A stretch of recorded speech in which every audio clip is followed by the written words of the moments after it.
Alright, here we go. Game 1 of 5. Repeat, game 1 of 5. 2 players, 5 games, 1v1.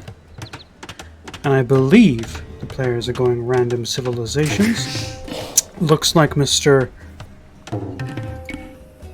ZackFrennett has gotten the Persians, and he's off to a flying start, picking his classic grey colour. Let's take a look at GroundsKeeper Willie over here, who has gotten the Chinese. Very nice.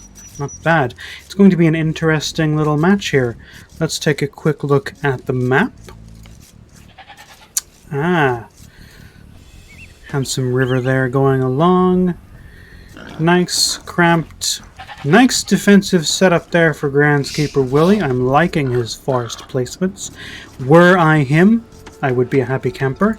Plenty of sheep to be enjoying over here. Well, I say sheep. On closer inspection, I would actually go so far as to say that they're goats. Let's take a look at Mr. Frennett's starting position. Once again, nice, easy wallable. A little bit open at the front here. That could be both a curse and a blessing, depending on how he uses it. Mr. Frennett enjoying his goats. Let's take a look at what their scouts are doing. So GroundsKeeper Willie has just found his goat bonanza. He'll be pleased with that. He's also nabbed a relic and found one of his second boar to boot, so he'll be very pleased with his initial scouting. ZackFrennett, on the other hand, already found his boars. In the process of building his mill there. I think he's tucking into his goats eagerly. He's crossing the water now. Looking for GroundsKeeper Willie, who has, as of yet, not yet made it to the river, although he will in a moment, I suspect. Very successful boar lure there. Love to see it. No goat wasted. That's ideal. Next goat coming in. Oh, we've got a little bit of a scout tussle going on. A little bit of a scout tussle. Oh, they're engaging.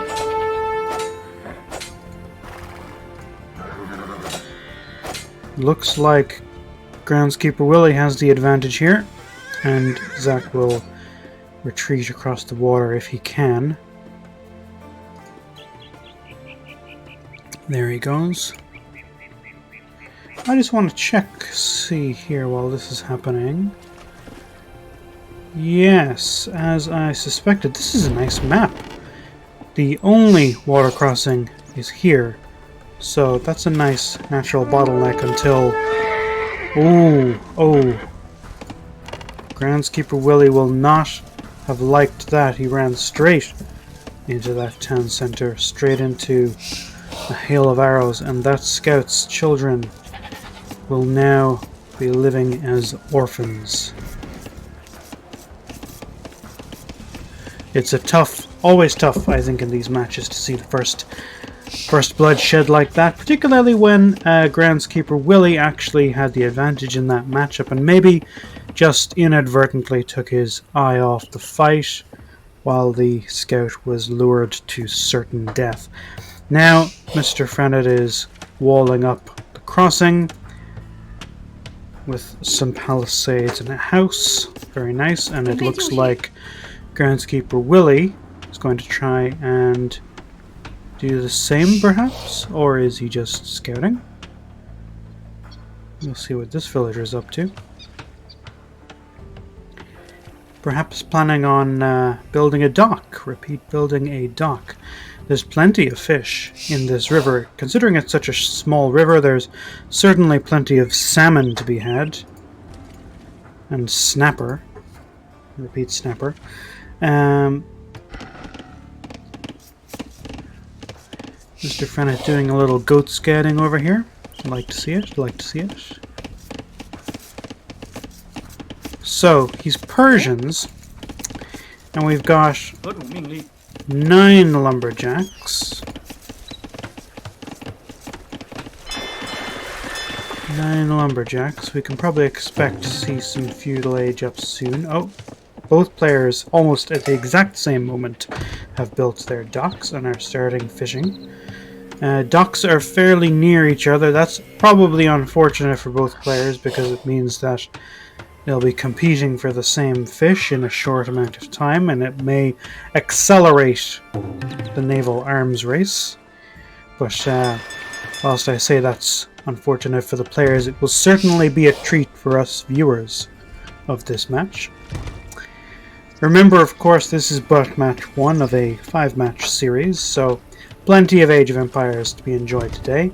We can see that whilst Groundskeeper Willie here is going straight for those delicious snapper, ZackFrennett, on the other hand, is doing a little scouting with his fishing ship, probably looking for Groundskeeper Willie's dock, although I would have thought he would have seen it by now. Let's just check that. Yes, he has seen it now. With his scout, in fact. Oh. Risky move here. Yes, it looks like the scout will survive, but probably just a risky attack there. That scout is doing some good work, though, having managed to lure the enemy scout to his doom and located Groundskeeper Willie's dock. I don't think Groundskeeper Willie knows... No, he doesn't know that ZackFrennett has a dock so close just yet, although one imagines when these snapper are exhausted, he will learn in short order. Both players clicked up the feudal age almost at the exact same time. Slight lead by Groundskeeper Willie. Let's take a look at the economy while we're going up to feudal age. It looks like they both clicked up at 27 villagers. 27 population, I should say. Groundskeeper Willie actually has an extra villager. Obviously the death of that scout there is the reason for that discrepancy in villager numbers. Some idle villagers there for Groundskeeper Willie. We'll check their resources now as they both hit into the feudal age. Nice amount of food there for Groundskeeper Willie. A little bit more food there for ZackFrennett. But with Groundskeeper Willie's additional ships, that could change. Although a second dock from ZackFrennett, could this be the naval arms race that we mentioned earlier taking shape? I certainly think so, because ZackFrennett has now just queued some fire galleys, and those will make mincemeat of Groundskeeper Willie's unfortunate fishing ships. Groundskeeper Willie, however, is responding in kind, and just in the nick of time, it would appear, because the attack has begun, and it seems that ZackFrennett might have pulled the trigger on this attack a little bit too early. His additional ships, having briefly been blocked from production as he was housed, which is certainly a problem. He's going to lose possibly this fishing ship now, unless he can get it to safety. Now, he knows that his additional fire ships are about to come along, so this could actually be problematic for Groundskeeper Willie, because he only has that one dock, and he's about to be outnumbered very shortly.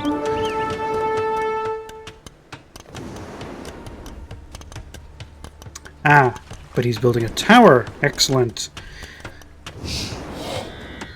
The tables turn and turn and turn again as Groundskeeper Willie loses a fire galley, but loses both fire galleys.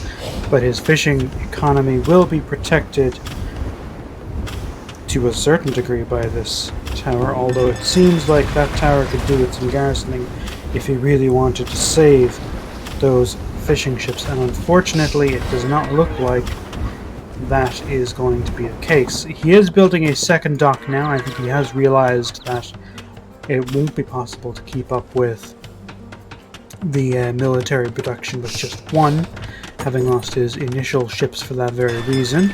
Meanwhile, ZackFrennett is going ahead and building a barracks, possibly planning a crossing now that he has control of the water. It is indeed the next logical move for him to make.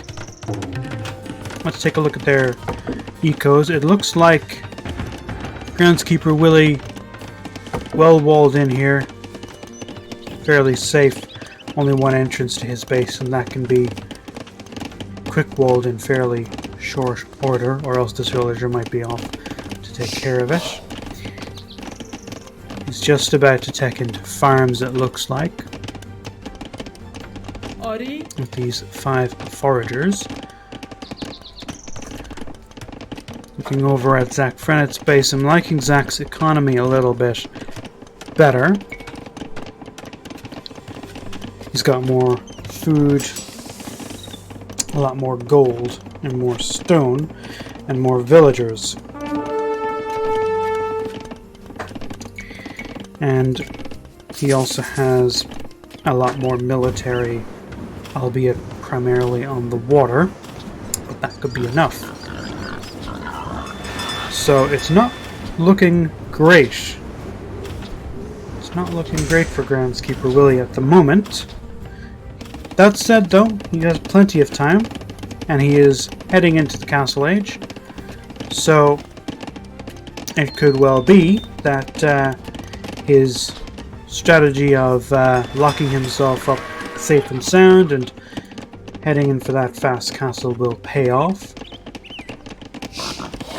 He's not really under any immediate pressure yet, because Zack, whilst he has a significant military lead numerically, certainly is confined to the water at the moment in terms of his forces. Now, Zack is researching some cavalry armor at the moment in the blacksmith, scale barding armor there, which is an interesting choice. So he's certainly got an eco lead, but now we have Groundskeeper Willie in the Castle Age, and he's going for a second town centre straight out of the gate, nicely positioned between the 3 gold piles there, and on the tree line. That's going to be good. This could easily make up the eco gap. He's also rebuilt some fishing economy, and he has both docks up and running here as well. See ZackFrennett heading in for a little bit more in terms of the naval game. It's a risky move now that Groundskeeper Willie is in the Castle Age. All Groundskeeper Willie really needs to do is upgrade his defense over here to a castle, and he may well do that when he gets enough stone. He is going heavy enough on the stone with 6 fills there.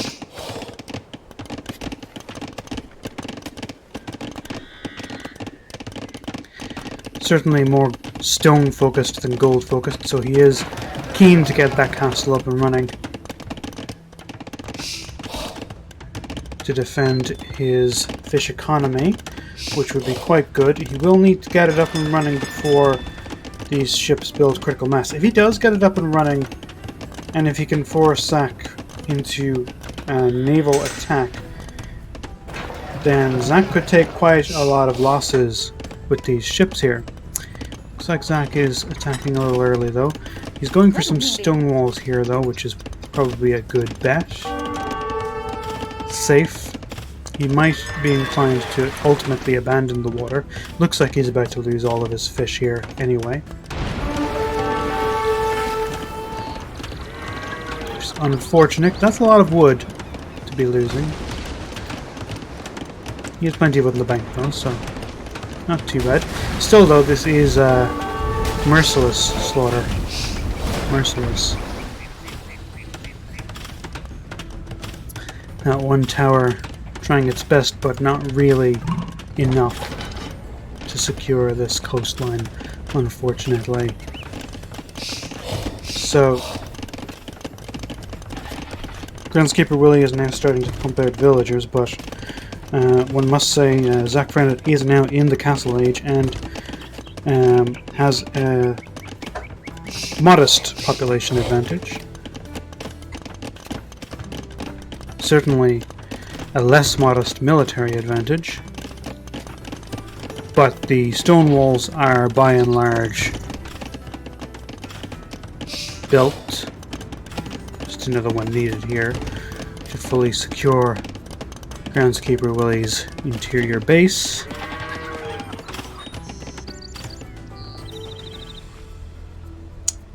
Not a lot of resources being sacrificed with this base being a little on the cramped side, but only a little bit of stone and gold here out of the reach of Groundskeeper Willie. ZackFrennett now going for his second TC in between the two golds.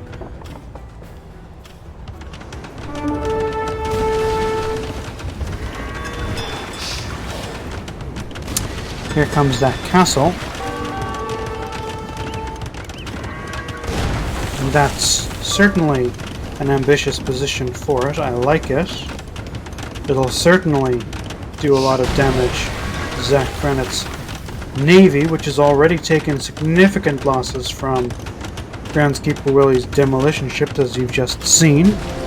And there we go. That's going to hurt. The dock's now within the firing line, and that water advantage, that military advantage, suddenly isn't looking so significant.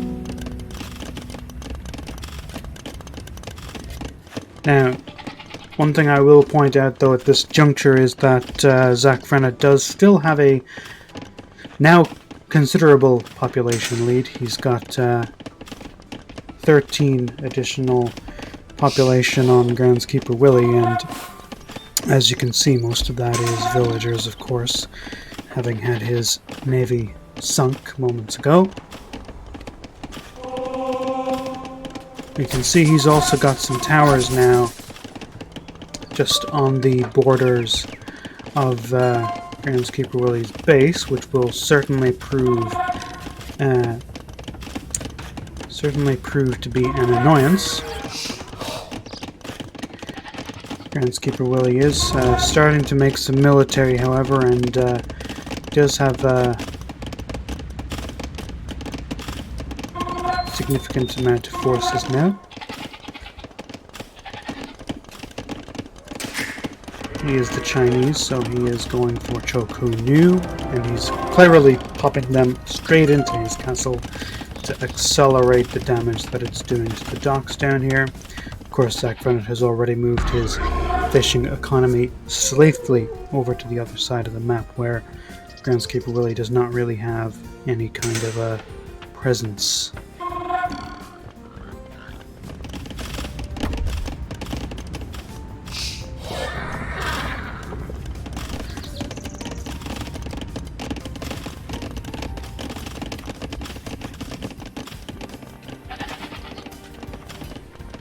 So at this point, I think we could... I saw this as it was happening, this boar laming that ZackFrennett engaged in earlier, but I didn't have a chance to mention it at the time because that was when Groundskeeper Willie's naval counterattack was occurring. But I would just like to zoom in here and point out that this is some cynical behavior here, and we never like to see it, particularly in game 1 of a 5-game stream.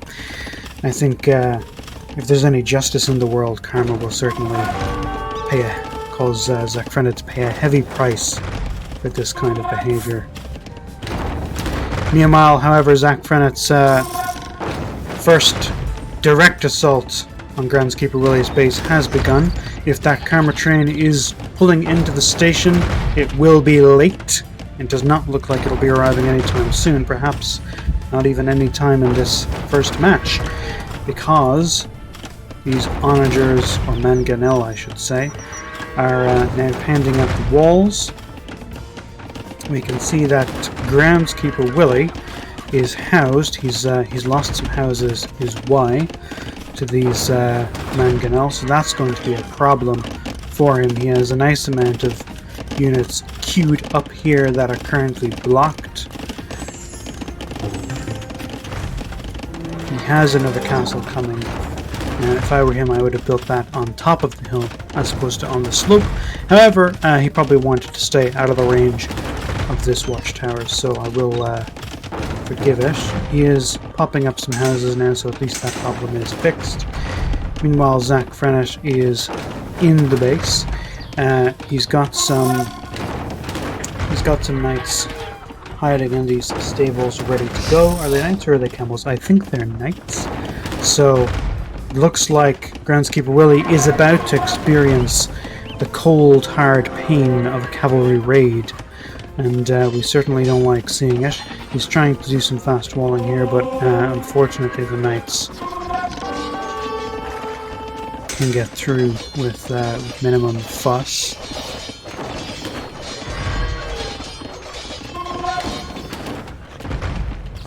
Groundskeeper Willie's Choku Nu are now on the way. Unfortunately, they are going the long way around, and ZackFrennett is castle dropping him. Now that's a risky move, considering he's only got the one villager building that castle, and those Choku Nu will probably be able to snipe him with relative ease. So that, I am going to call it, is going to be a very optimistic use of stone. Very optimistic. And the castle goes down. Denied. The Mangonel does not successfully take out the Choku Nu. And all in all, I would have to say that I would rate this as a very successful base defense by Groundskeeper Willie. He has eliminated the primary threat with a nice and easy 6 pikemen counter, backed up by his Choku Nu. He might lose that ram, unfortunately, so that's unfortunate. He does have these knights hemmed in, though. If they try to retreat to the north, they'll have to go by this castle, and they'll have to take a hail of Choku Nu fire from uphill as well, which looks like that might be exactly what's going to happen.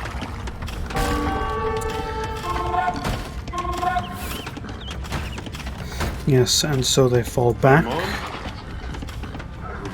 Meanwhile, Groundskeeper Willie is bolstering his halberdiers, or his pikemen, I should say, and enhancing his defenses over here as well. Yes, I would classify these knights as fairly trapped. Repeat, trapped. Oh, they can get out that way. So yeah, they could escape that way, but they still can't get by this castle, even if they were to try and get out. Now that said, he might not be planning on escaping. He has military production here, and now I believe he has lost his villagers in the area though, so that's going to be a problem if he wanted to double down on any of his production buildings. He did lose that villager trying to build that castle in that castle drop effort.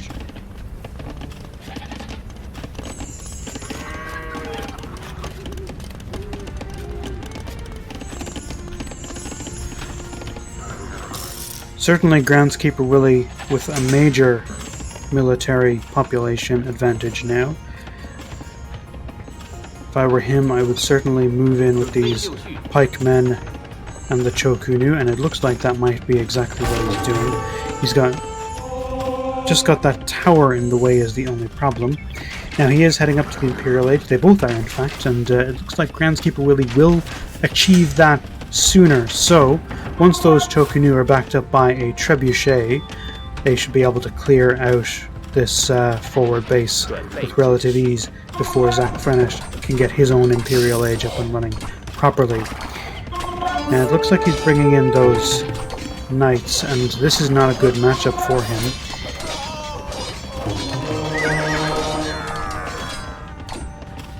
And they're backed up by monks, those pikemen as well.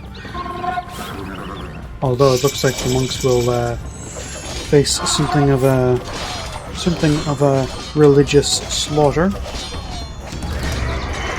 Now,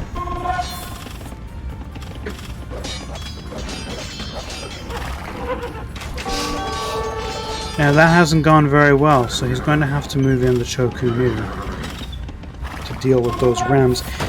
Chokunu versus rams not ideal, but he does have a pikeman there who should be able to help. Now, the question is, can they stop these rams before the town center goes down? And the answer looks like it's going to be a no. We will lose the rams though, but that could be a fair exchange. It didn't block the Imperial Age. Of course, that was fortunate. If he had managed to block the Imperial Age, that would have been a disastrous result for GroundsKeeper Willie. Now he is losing some Chokunu here. But he still has a significant military advantage over ZackFrennett. He's got more than double the troops, and he has him on the run. That tower is now down. Now if I were him, I wouldn't be pulling back here. I would be killing those monks, killing those knights, and getting a ram in there to take out those buildings. Unfortunately, and this is certainly easy for me to say as an observer, there's obviously a lot going on in this game, but it does seem that when GroundsKeeper Willie has been using rams, they've always been separate to his main forces, and thus they've been lost to knights like this. Now he's got nothing here really. A ram with this force would be enough to take out everything in this area, but of course, again, he can't see everything the way we can. He doesn't know that ZackFrennett is so low on troops right now. In fact, he may well think quite the opposite, given that he's probably looking at ZackFrennett's considerable score lead. And that score lead is probably purely down to the favorable kill-death ratio that he's gotten thus far. He's chosen to build a castle there instead of a town center. That might hurt his economy in the long run if he doesn't replace town center. Meanwhile, ZackFrennett upgrading to cavaliers, and GroundsKeeper Willie upgrading to halberdiers. So that all looks very sensible thus far. Meanwhile, GroundsKeeper Willie now under attack in the north again from across the water as trebuchet finally come into the mix, and he brings in his own archers, or in this case I should say crossbowmen.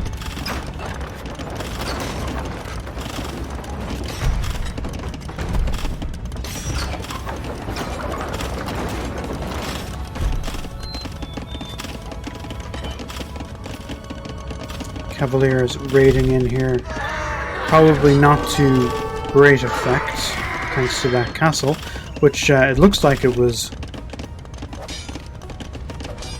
a worthwhile placement. They will get some villager kills here though, as of course GroundsKeeper Willie is under attack in two different locations, so very difficult to respond effectively in these scenarios, although it does look like there'll be a nice one-for-one trade. ZackFrennett will lose his forward base here in exchange for his successful northern offensive. GroundsKeeper Willie being taken off this gold here, that's unfortunate, but without any significant villager losses. Now, I wouldn't move these Chokunu down from the hill, and he's not. That's clever. He's sticking to his defensible positions, which is good. He's trying to get a stone gate up here, which is definitely a wise move. Meanwhile, ZackFrennett going for a more modest castle drop than his earlier effort. Looks like this one is destined to succeed. And this attack backed up by trebuchet is looking fairly dangerous now. Fairly dangerous.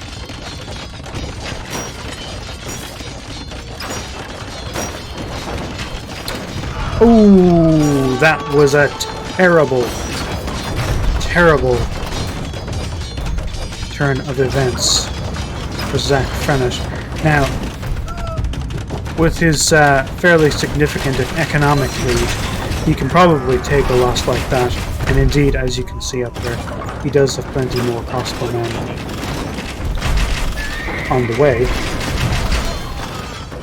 with some cavalier as well to back him up. And it doesn't look like Groundskeeper Willie has anything that can get to these trebuchet. And if you can't get to these trebuchet, then this offensive is going to continue to inch forward until it overwhelms his economy. At this point, it may only be a matter of time. At least Groundskeeper Willie will have the satisfaction of having successfully eliminated that pesky forward base, which had him under so much pressure for most of the game. So there will be a certain satisfaction in that. I find it's always good to derive some element of delight from a game like this, something you can look at as a success, even in the context of a larger defeat. Always important to keep the morale up, particularly in cases like this where it's game 1 of a 5-game series. So we'll hope that Groundskeeper Willie will have something positive to take away from what has been a solid defense overall, but unfortunately not one that has succeeded. I think the real problem here is that whilst it was a solid defense, there was never an element of counterattack really involved. There were some naval counterattacks earlier on, but ZackFrennett has never really been placed under any pressure in the same way that Groundskeeper Willie has been for the entire game. You can see his entire island here is essentially paradise of peace and prosperity, whereas Groundskeeper Willie's island, a military stronghold crammed into the corner here, with all of this unexploited due to the constant siege that he has been under. It's an unfortunate reality of 1v1 games that this can often happen. One player can often be placed on an early back foot and then remain on the defensive for the rest of the game, and it can be very difficult to turn that around and to launch counter-offensives when there is constantly a threat at the door. In fact, it is one of the most difficult things to do when faced with a situation like this. And there it is. There's the GG from Groundskeeper Willie. We can take a look now at the statistics. Here they are. So,